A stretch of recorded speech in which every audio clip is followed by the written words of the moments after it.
প্রিয় শিক্ষার্থী বন্ধুরা, আসসালামু আলাইকুম। আজকে আমি তোমাদের সামনে বাংলা দ্বিতীয় পত্রের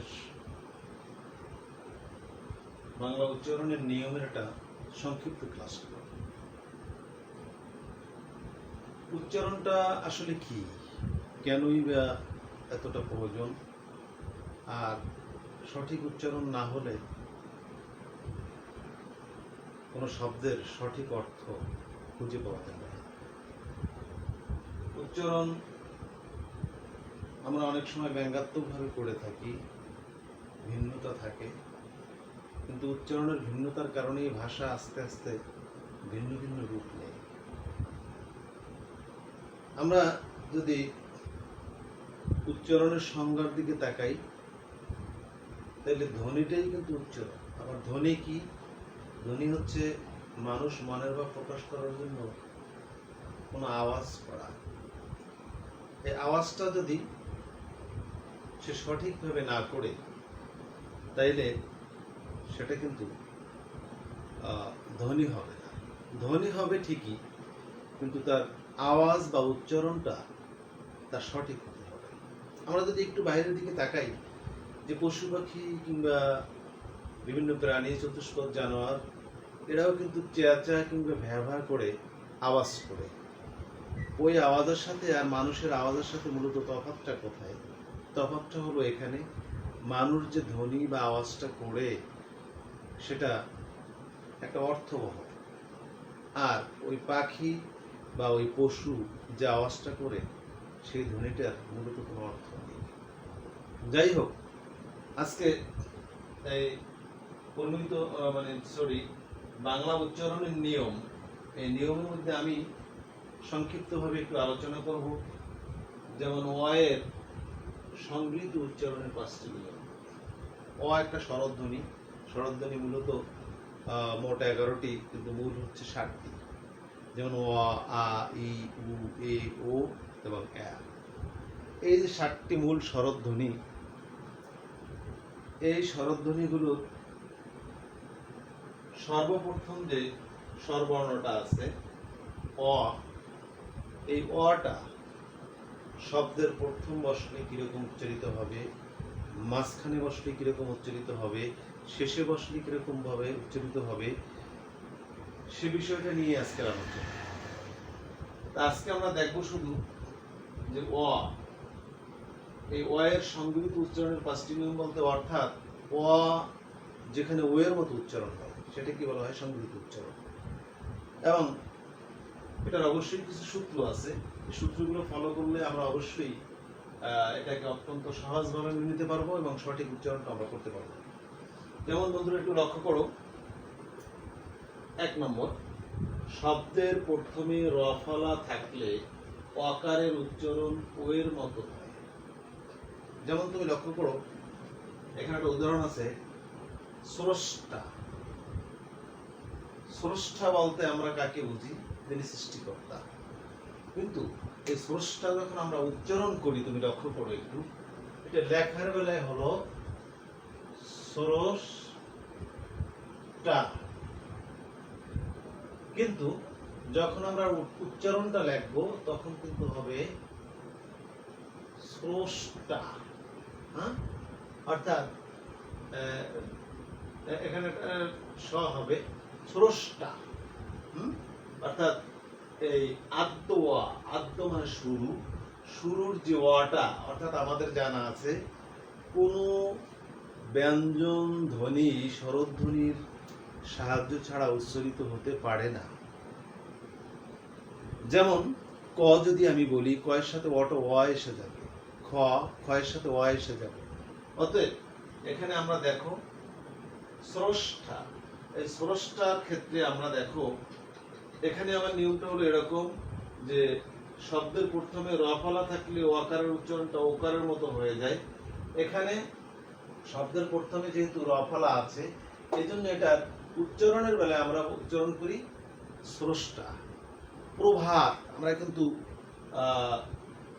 পরাভাত বলি না, কিন্তু আমরা পরাভাত বলি না, আমরা বলি কিন্তু প্রভাত। এরপরে তুমি লক্ষ্য করো, প্রণাম, হ্যাঁ, প্রণাম, একেবারে স্পষ্ট প্রণাম, প্রণাম, এই যে প্রণাম, হ্যাঁ, প্রণাম কাউকে সম্মান করা হিন্দু রীতিতে প্রণাম। প্রণয়, আমরা কিন্তু প্রণয় বলি না, আমরা কিন্তু প্রণয় বলি। যাই হোক, দেখো এরপরে দ্বিতীয় সূত্রে আসো। আমরা 1 নম্বর সূত্র আমরা আলোচনা করলাম, শব্দের প্রথমে যদি র ফলা থাকে এবং র ফলার পরে র ফলা থাকে, তাইলে শুরুর অটা ও এর মতো উচ্চারিত হবে। এবারে দ্বিতীয় সূত্রে আসো, অ এর পর রস্বই দীর্ঘই রস্ব দীর্ঘ বা কার থাকে। অ এর পর শুরুতে তুমি লক্ষ্য করো, আমরা অনেক সময় যেমন তুমি একটা সহজ শব্দের দিকে তাকাও, অনুষ্ঠান, অনুষ্ঠান, এই শব্দটা কিন্তু মূলত উচ্চারণ হওয়ার কথা ছিল অনুষ্ঠান। আমরা কিন্তু অনুষ্ঠান কেউই বলি না, কেননা এটা সূত্র অনুযায়ী শুরুতে অ আছে, যেহেতু অ এর পরে রস্য না থাকলেও রস্য কার আছে, অতএব আমরা কিন্তু শুদ্ধ উচ্চারণটা এভাবেই করে থাকি, অনুষ্ঠান। এটা আমাদের অনুষ্ঠান বলি, অনুশোচনা বলি। হ্যাঁ, এরপরে আমাদের এখানে আরো আছে যেমন রবি, এখানে কিন্তু আমরা রবি বলি না, আমরা কিন্তু রবি বলি, রবিবার অথবা রোববার। অতএব এখানে আদ্য আটা ও হয়ে গেছে। তারপর বউ একটা শব্দ, এই যে বউ শব্দটা আমরা কেউই কিন্তু যখন বলার সময় আমরা কেউই কিন্তু বউ বলি না, এটা মূলত হওয়া উচিত ছিল এভাবে, এই যে ব যোগ অ যোগ উ, হওয়া উচিত ছিল বউ, কিন্তু এখানে শব্দের শুরুতে যেহেতু অ আছে, এজন্য ওই অটা ও হয়ে গেছে ওকার, হ্যাঁ, বউ। অর্থাৎ আমরা বউ কেউ বলি না, মূলত বলি বউ। এরপরে তুমি দেখো মধু, আমরা মধু বলি না, কিন্তু মধু বলি, কারণ এখানে ময়ের সাথে আদ্য অ আছে। অ এর ওই সূত্রের সাথে শুরুতে যদি অ থাকে, অ এর পরে যদি রস্বই দীর্ঘই রস্ব দীর্ঘ বা কার থাকে, রস্বকার দীর্ঘকার রস্বইকার দীর্ঘইকার যাই থাকুক, তাইলে শুরুর অটা এখানে ও এর মতো উচ্চারিত হবে। এরপরে দেখো মন, আসলে উচ্চারণটা হবে মন, না? আমরা অনেক সময় গান তো খুব শুনে থাকি, যেমন এই যে পাগল মন, মন রে মন কেন এত কথা বলে। এখন এই যে পাগল মন, এই দুটো লাইনের মধ্যে কিন্তু আসলে অনেক কিছু আমাদের শেখার আছে। এখানে দেখো মূলত বলা উচিত ছিল পাগল মন, মন রে মন কেন এত কথা বলে।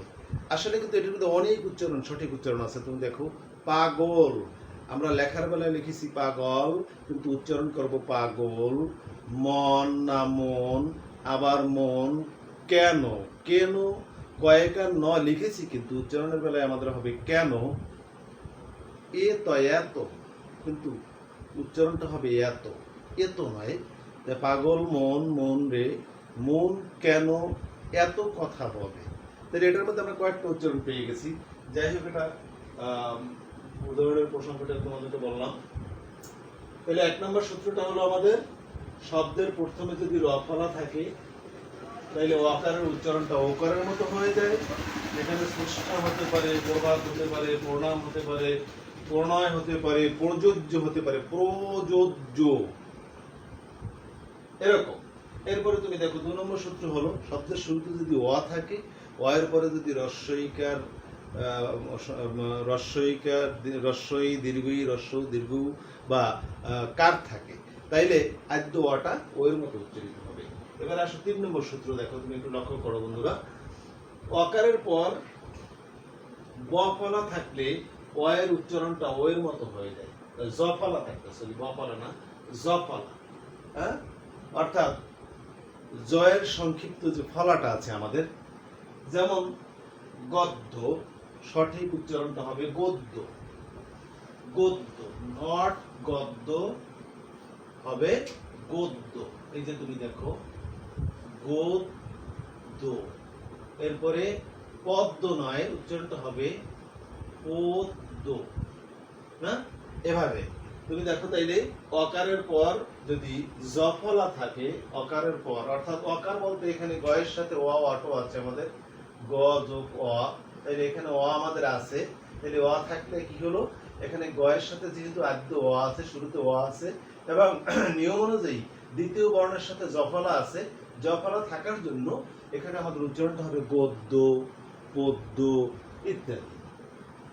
এরপরে তুমি দেখো 4 নম্বর সূত্র, চলিত বাংলায় কিছু বিশেষ্য বিশেষণে অকারে অকার ওকারে পরিণত হয়। তুমি দেখো, লক্ষ্য করো, যখন আমরা তুমি পড়বে, আমরা কিন্তু তুমি পড়বে বলি না, শুদ্ধ উচ্চারণ হবে তুমি পড়বে। এখানে যেহেতু পড়বে, পয়ের সাথে অ আছে, শুরুতে যেহেতু অ আছে, অতএব দ্বিতীয় মানে শুরুতে যেহেতু অ আছে, অ থাকার জন্য এই আদ্য অটা ওকারে পরিণত হয়ে যাবে, শুরুর অটা ওকারে পরিণত হয়ে যাবে। আমরা কিন্তু বলি পড়ো, কাজটা তুমি করো, করো কখনোই আমরা বলি না। তুমি এরপরে দেখো, আমরা অনেক সময় বলি ওকে মারধর করিস না।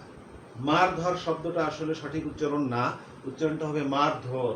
এরপরে তুমি দেখো রাত ভর, নট রাত ভোর, উচ্চারণ হবে রাত ভোর। তাইলে এভাবে আমরা সঠিক উচ্চারণ করার চেষ্টা করব।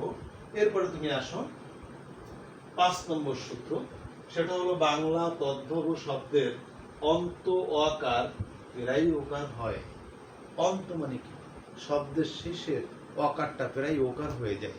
যেমন আমরা যখন শতকীয় পড়তাম আগে, সেখানে কিন্তু আমরা দেখতাম লেখার বেলায় লিখতো 11, আমরা উচ্চারণ করতাম 11, কিন্তু মূলত লেখার বেলায় কিন্তু এরকম লিখতো যে 11, এ গয়াকার র 11, এরপর বয়াকার র 12, এরকম আমরা দেখতাম বন্ধুরা।